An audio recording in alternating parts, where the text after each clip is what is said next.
आखिर कैसे एक अकेली नेता ने 34 साल पुराने एक मजबूत राजनीतिक किले को ढा दिया। देखिए, ये कहानी सिर्फ सियासत की नहीं है, ये कहानी है जमीन की, पहचान की और उन दो आंदोलनों की जिन्होंने पश्चिम बंगाल की राजनीति को हमेशा के लिए बदल दिया। जरा इस नंबर पर गौर कीजिए। 34 साल, 3 दशकों से भी ज्यादा का वक्त। इतने लंबे समय तक पश्चिम बंगाल में सिर्फ एक ही राजनीतिक ताकत का राज था, और वो थी लेफ्ट फ्रंट। ये महज एक सरकार नहीं थी, ये एक ऐसी व्यवस्था बन चुकी थी जिसे हिला पाना लगभग नामुमकिन माना जाता था। तो सवाल यही है कि आखिर ये हुआ कैसे? इस सवाल का जवाब हमें राजनीति की बड़ी बड़ी किताबों या बहसों में नहीं मिलेगा। इसका जवाब छिपा है दो छोटे छोटे कस्बों की कहानी में, जो अनजाने में ही एक बहुत बड़ी क्रांति का केंद्र बनने वाले थे। लेकिन इस ऐतिहासिक जीत की कहानी को समझने से पहले थोड़ा सा पीछे चलना होगा, उस वक्त में जब ममता बनर्जी का पॉलिटिकल करियर अपने सबसे बुरे दौर से गुजर रहा था। साल 2006 के राज्य चुनाव उनकी पार्टी के लिए एक बहुत बड़ा झटका थे। जैसा कि आप देख सकते हैं, विधानसभा में उनकी पार्टी की सीटें 60 से घटकर सीधी 30 रह गईं, मतलब आधी। ये एक ऐसी हार थी जिसने उनके राजनीतिक भविष्य पर ही एक बड़ा सवालिया निशान लगा दिया था। और मामला सिर्फ राज्य तक ही सीमित नहीं था। 2004 के नेशनल इलेक्शंस में तो स्थिति और भी खराब थी। सोचिए, वो अपने पूरी पार्टी से अकेली एकमात्र जीतने वाली उम्मीदवार थीं। संसद में वो राजनीतिक तौर पर बिल्कुल अकेली पड़ चुकी थी, अपनी संघर्ष कर रही पार्टी की एक इकलौती आवाज। और फिर साल 2006 में ही, जब सब कुछ खत्म होता दिख रहा था, एक बड़े इंडस्ट्रियल प्रोजेक्ट ने उन्हें एक ऐसा मौका दिया जिसकी शायद किसी ने उम्मीद भी नहीं की थी। ये प्रोजेक्ट था सिंगूर में।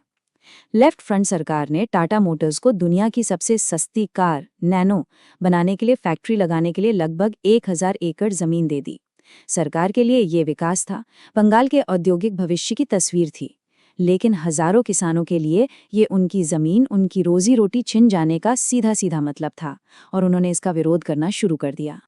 और इसी विरोध की आग में एंट्री होती है ममता बनर्जी की। उन्होंने फौरन किसानों के इस मुद्दे को अपना मुद्दा बना लिया और एक हाई प्रोफाइल भूख हड़ताल पर बैठ गईं। देखते ही देखते वो इस पूरे आंदोलन का चेहरा बन गई।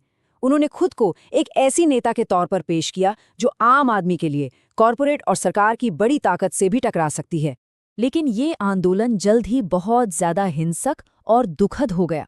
जब 16 साल की एक प्रदर्शनकारी तापसी मलिक की बेरहमी से हत्या कर दी गई, तो ममता बनर्जी का ये बयान सामने आया। इस एक घटना ने सरकार के खिलाफ लोगों के गुस्से को और भी ज्यादा भड़का दिया। एक तरफ सिंगूर में ये सब चल ही रहा था कि तभी वहां से करीब 100 किलोमीटर दूर नंदीग्राम नाम की एक और जगह पर एक ऐसा ही संघर्ष उबल रहा था।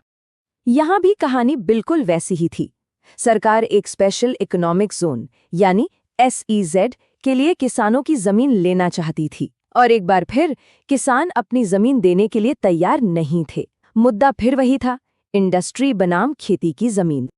और फिर आई वो तारीख जिसने पश्चिम बंगाल की राजनीति की दिशा ही मोड़ दी। 14 मार्च 2007। उस दिन नंदीग्राम में पुलिस ने प्रदर्शन कर रहे लोगों पर गोलियां चला दी। नतीजा, 14 लोगों की मौत। नंदीग्राम की ये घटना सरकार की क्रूरता का एक प्रतीक बन गई।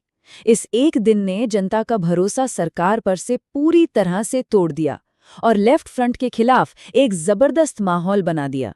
इसने एक ऐसा राजनीतिक खालीपन पैदा कर दिया जिसे भरने की जरूरत थी। और इसी मौके को ममता बनर्जी ने दोनों हाथों से लपक लिया।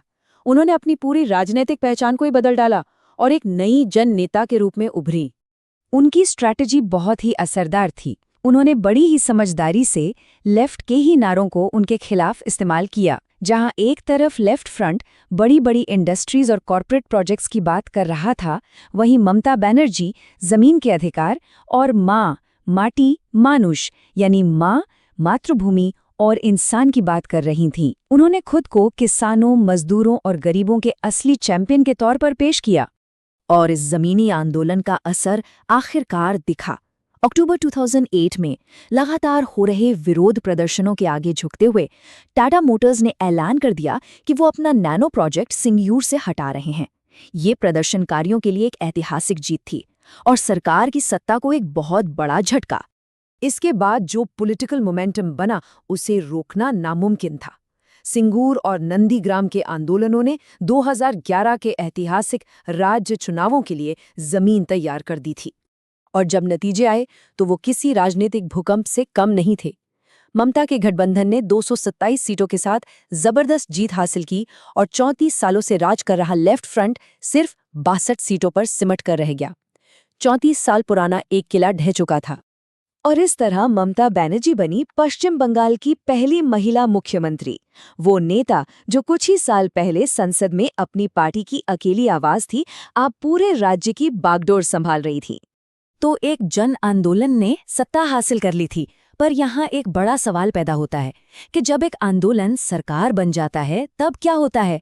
ये यकीनन एक बड़े संघर्ष का अंत था, लेकिन शायद एक नए और उससे भी ज्यादा मुश्किल संघर्ष की शुरुआत भी।